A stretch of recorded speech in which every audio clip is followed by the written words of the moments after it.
आज हम movie explanation करेंगे द केरला स्टोरी का। इस मूवी का ट्रेलर लॉन्च हुआ था 26 अप्रैल को और तब से लेके आज तक ये मूवी कंट्रोवर्सी से घिरी रही है। डायरेक्टर और एक्टर्स पे केसेस और ट्विटर पे इसे बैन करने के लिए हैशटैग्स ट्रेंडिंग पे चल रहे थे।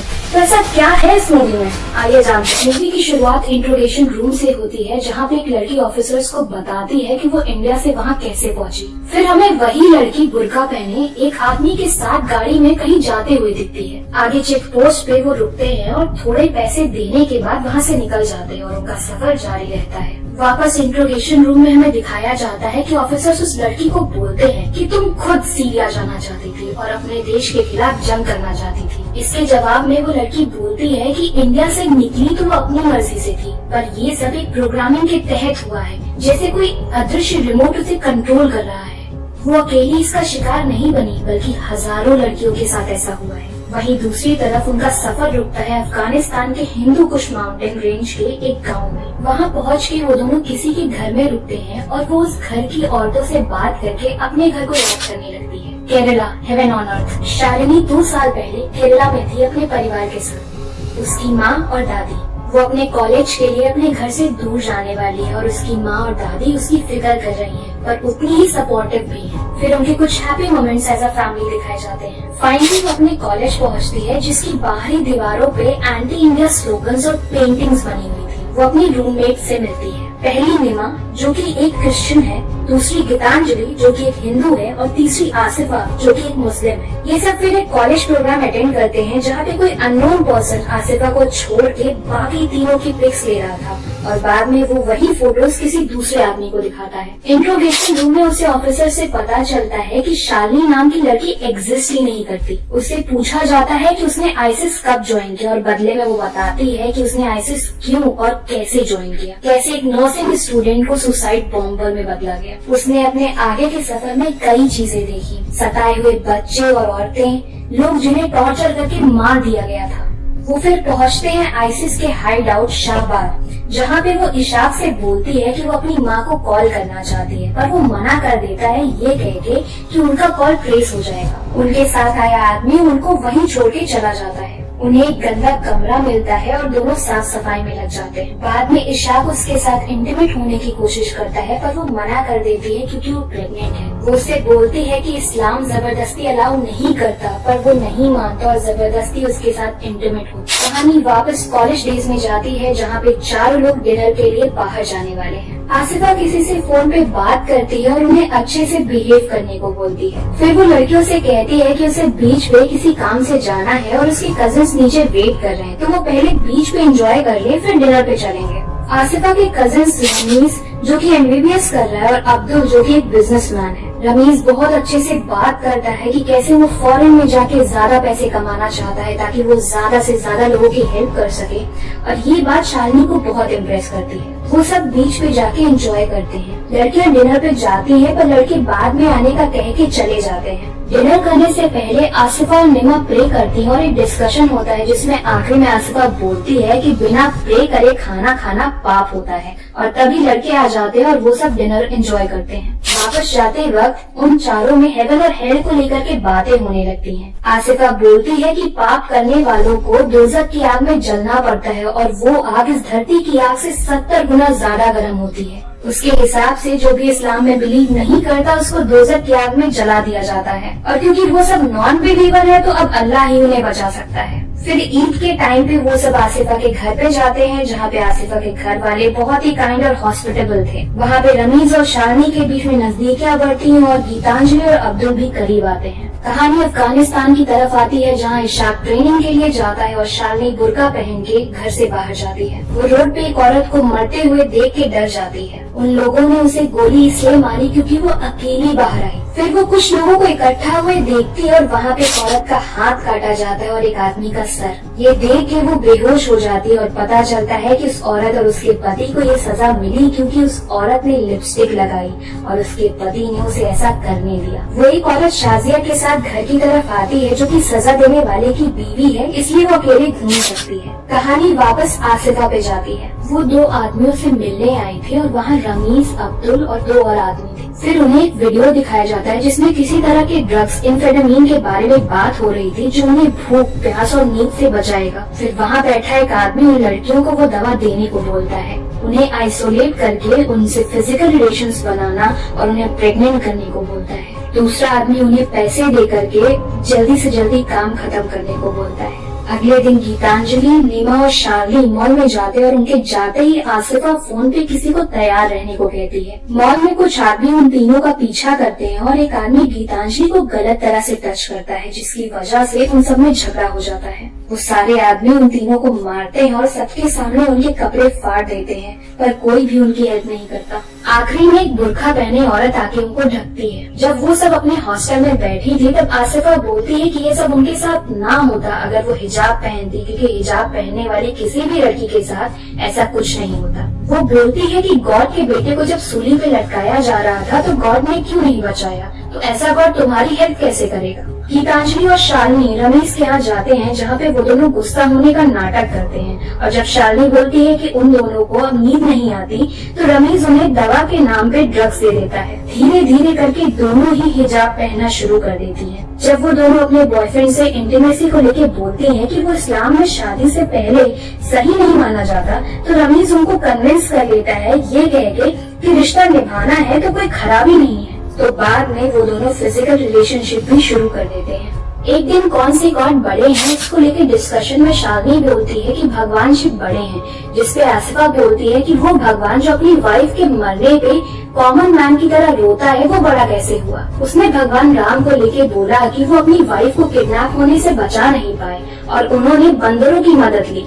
भगवान कृष्ण तो हर लड़की के साथ रासलीला करते रहते हैं, तो कैसा कैरेक्टर है गॉड्स का। और शालिनी या गीतांजलि इसका कोई जवाब नहीं देगा। फिर आसिफा बोलती है कि वो उन दोनों को सही रास्ता दिखाएगी। कहानी अफगानिस्तान पहुंचती है जहां शालिनी को लेबर पेन होता है और वो हॉस्पिटल में अपने बच्चे को जन्म देती है। इशाक काबुल के लिए रवाना होने वाला है और वो भी साथ चलने को बोलती है, पर वो उसको बोलता है कि वो यहाँ से कभी नहीं निकल पाएगी और चला जाता है। शालिनी के बच्चे को बुखार आता है और घर में दवा नहीं थी तो वो उसे लेके शाजिया के पास मदद मांगने जाती है। फिर वो रिक्वेस्ट करती है कि उसे एक कॉल करने दे अपनी माँ के पास। बहुत रिक्वेस्ट के बाद शाजिया उसे एक औरत के घर ले जाती है जिसके पास एक छुपा हुआ फोन था। वो औरत बहुत रिक्वेस्ट के बाद अलाउ करती है। शालिनी एक मैसेज ड्रॉप करती है अपनी रीजनल लैंग्वेज में और वो कहाँ है ये भी बता देती है ताकि उसे हेल्प मिल सके। वो लोग पीछे के रास्ते से निकलते हैं पर उस औरत का पति फोन के बारे में जान जाता है और उसे मार देता है। कहानी वापस कॉलेज डेज में जाती है जहाँ आसिफा उन्हें उनकी फैमिली के खिलाफ भड़का रही थी। वो दोनों अपने अपने घर जाती हैं और उनके पेरेंट्स उन्हें देख के शॉक्ड रह जाते हैं। दोनों ही जल्दी कॉलेज वापस चली जाती हैं और उन दोनों आदमियों के यहाँ जाती हैं इस्लाम के बारे में लेक्चर लेने के लिए। वहाँ वो भाग्य लक्ष्मी से मिलती है जो मुस्लिम लड़के से प्यार करती है और शादी करना चाहती है,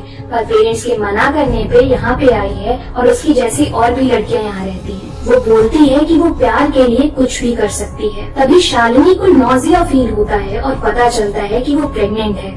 रमेश शादी करने से मना कर देता है क्योंकि उसकी फैमिली हिंदू लड़की से शादी नहीं करने देगी और अगर शालिनी इस्लाम अपनाएगी तभी वो शादी करेगा। शालिनी डर जाती है पर अपने बच्चे और प्यार के लिए और आसिफा के बार बार बोलने पे रेडी हो जाती है। दूसरी तरफ अब्दुल भी बराबर गीतांजलि को सीरिया बहुत खूबसूरत है ये सब कह के सपने दिखाया करता था और उसकी पर्सनल फोटोज मांगा करता था जिसे गीतांजलि भेज भी देती थी। अफगानिस्तान में आके दो लोग शालिनी को बताते हैं कि इशाक शहीद हो गया और शालिनी शाजिया के पास डरी हुई पहुंचती है। कॉलेज में गीतांजलि को पता चलता है कि उसके पिता को हार्ट अटैक आया है। जब उन्हें पता चला गीतांजलि कन्वर्ट कर चुकी है। रमेश भी शालिनी का फोन नहीं उठा रहा था। गीतांजलि अपने पिता को देखने जाने से मना कर देती है क्योंकि वो काफिर है और अल्लाह को नहीं मानते। आसिफा उसे बताती है कि काफिर होने का गुनाह तब तक माफ नहीं होता जब तक तुम उन पे थूकती नहीं या उन्हें पत्थर से नहीं मारती। दूसरी तरफ शालिनी भी बहुत परेशान थी क्योंकि वो रमेश से कांटेक्ट नहीं कर पा रही थी। गीतांजलि आसिफा की बात मान के हॉस्पिटल में अपने पिता पे थूक आती है और उसकी माँ ये देख के रोने लगती है। अब्दुल पे अब गीतांजलि को पूरी तरह जाल में फंसाने का प्रेशर पड़ रहा था।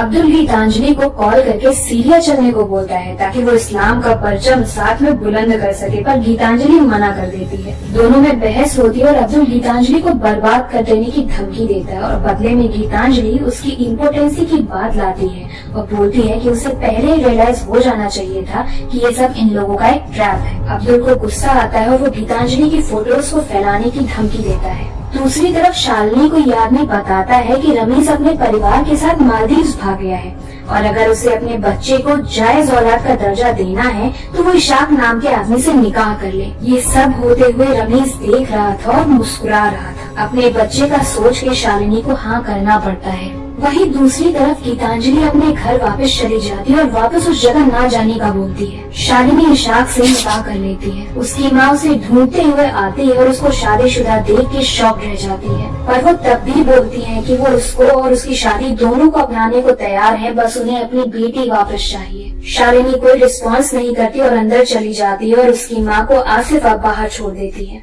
शालिनी की माँ गीतांजलि को कॉल करती है जो उन्हें बताती है कि शालिनी प्रेग्नेंट है और वो सुन के उन्हें धक्का सा लगता है। शाम को गीतांजलि फोन में न्यूज देख रही थी जिसमें किसी लड़की की प्राइवेट पिक्स उसके ट्विटर अकाउंट और सोशल मीडिया पे भेजी गई हैं और ये अपलोड्स पाकिस्तान, अफगानिस्तान और मलेशिया से हुए थे। ये फोटोज और वीडियोस गीतांजलि के ही थे। उसे जब ये रियलाइज होता है तो वो शॉक रह जाती है। उसके घर के फोन्स बजने लगते हैं। वो अपने रूम में जाके उसी बुर्के से फांसी लगा लेती है। इंट्रोगेशन रूम में कहानी आगे बढ़ती है जिसमें शालिनी बताती है कि उसकी और इशाक की स्पेशल क्लासेस ली जा रही थी। उनके साथ और भी कपल्स थे पर सबको अलग अलग चीजें सिखाई जाती थी। वो उन ड्रग्स के बारे में बताते हैं जिनको खा के कोई भी इंसान कुछ भी डेंजरस करने को तैयार हो जाता है। बिना डर के वो किलिंग मशीन बन जाते हैं। उन्हें पासपोर्ट, वीजा ये सब बहुत आराम से मिल गया था। उन्हें बहुत पैसे भी मिले थे। जो डॉक्यूमेंट्स मिले थे उन्हें याद करना था और मैप्स को भी। माँ से मिलने दिया ये बोलते हुए कि कोलंबो हनीमून पे जा रही, नहीं तो अचानक से गायब हुई तो माँ पुलिस में कंप्लेन कर देगी। कोलंबो में शालिनी को निमा का कॉल आता है जो उसे बताती है कि ये सब कुछ आसिफा, रमीज और अब्दुल ने मिलके किया है। यही उन सबका धंधा है। जिस आदमी से मिलने के लिए शालिनी ने उसको कहा था, उस आदमी ने जब ये देखा कि वो नहीं मानेगी तो उसकी ड्रिंक में ड्रग्स मिला के उसके साथ बेहोशी में इंटीमेट हुआ। 20 से भी ज्यादा लोग उसके साथ ये किया करते थे। गीतांजलि के सुसाइड के बारे में जानकर शालिनी शॉक रह गई। कैसे अब्दुल ने गीतांजलि और उसके परिवार को बर्बाद कर दिया। शालिनी बाद में कॉल करने का बोल के फोन कट कर देती है। उसके अंदर अल्लाह के गुस्से को लेके इतना डर बैठ गया था कि उसने कुछ न करने का सोचा। निमा लव जिहाद जैसे और केसेस के बारे में इंफॉर्मेशन इकट्ठा करने लगी। वो गीतांजलि के पेरेंट्स और शालिनी की माँ के साथ पुलिस के बड़े ऑफिशियल से मिलती है और कुछ एक्शन लेने की गुहार लगाती है। वो फोर्स्ड कन्वर्जन के कुछ आंकड़े भी देती है। ऑफिसर बोलते हैं कि वो इन्वेस्टिगेशन करेंगे पर कानून को सबूत चाहिए। निमा बोलती है कि वो सबूत भी लाएगी क्योंकि उसे जस्टिस चाहिए। शालिनी और उसके बच्चे को शाजिया के पास से 2 लोग ले जाते हैं। वो उसके बच्चे को उससे छीन लेते हैं और बंदी बनाई औरतों के बीच में उसे डाल देते हैं। वहाँ उसे भाग्य लक्ष्मी मिलती है जो उसे बताती है कि यहाँ जिसका भी पति मर जाता है वो औरत इन आदमियों की हवस का शिकार बनती है। या तो अपने शरीर से बॉम्ब लगा के मर जाओ या अपनी आत्मा को रोज मरवाओ। एक आदमी आके शालिनी को ले जाता है और फिर कई आदमी उसके साथ जबरदस्ती करते हैं। वो अंदर से पूरी तरह से टूट जाती है। उन औरतों को दूसरी जगह ले जाके बंद किया जाता है। शालिनी अपनी मैप की नॉलेज की मदद से रियलाइज करती है कि वो लोग इरबिद जा रहे हैं जो कि सीरिया और टर्की के बॉर्डर के नजदीक है और वो यूएस और यूएन की फोर्सेस के अंडर में है। शालिनी, भाग्य लक्ष्मी और एक और औरत वहाँ से बहुत बच के भाग निकलती है। काफी देर बाद वो रेगिस्तान की तरफ पहुँचती हैं और वो आदमी भी उनके पीछे ही आ रहे थे। तीसरी औरत को गोली लग जाती है और थोड़ी देर में भाग्य लक्ष्मी को भी गोली लग जाती है। शालिनी किसी तरह बच जाती है। वो आदमी गुस्से में वापस चले जाते हैं। शालिनी बेहोश हो जाती है और 17 घंटे बाद एक ड्रोन उसे स्पॉट कर लेता है। शालिनी बोलती है कि उसने अब सब बता दिया है और अगर वो लोग उसे इंडिया ले जाएंगे तो वो सबको एक्सपोज भी कर देगी। ऑफिसर्स बोलते हैं कि वो उसकी हेल्प नहीं कर पाएंगे क्योंकि उनके पास उसके फेवर में कोई सबूत नहीं है, पर वो यहाँ की प्रिजन फैसिलिटी में सुकून से रह सकती है क्योंकि उसने उन लोगों को काफी इन्फॉर्मेशन दी है। वो अपनी माँ को कॉल करती है और बोलती है कि वो वापस आने की पूरी कोशिश कर रही है। फिर वो प्रिजन फैसिलिटी में चली जाती है और वहाँ वो फाइनली अपना बुर्का जलते हुए देखती है क्योंकि अब वो फातिमा नहीं शालिनी है, एक हिंदू केरला से। आई होप आपको एक्सप्लेनेशन पसंद आया होगा। एक छोटा सा डिस्क्लेमर है कि मूवी के एक्सप्लेनेशन में जो भी बताया गया है वो मूवी पे ही बेस्ड है। हमने खुद से कुछ भी तोड़ा मरोड़ा नहीं है। अगर एक्सप्लेनेशन अच्छा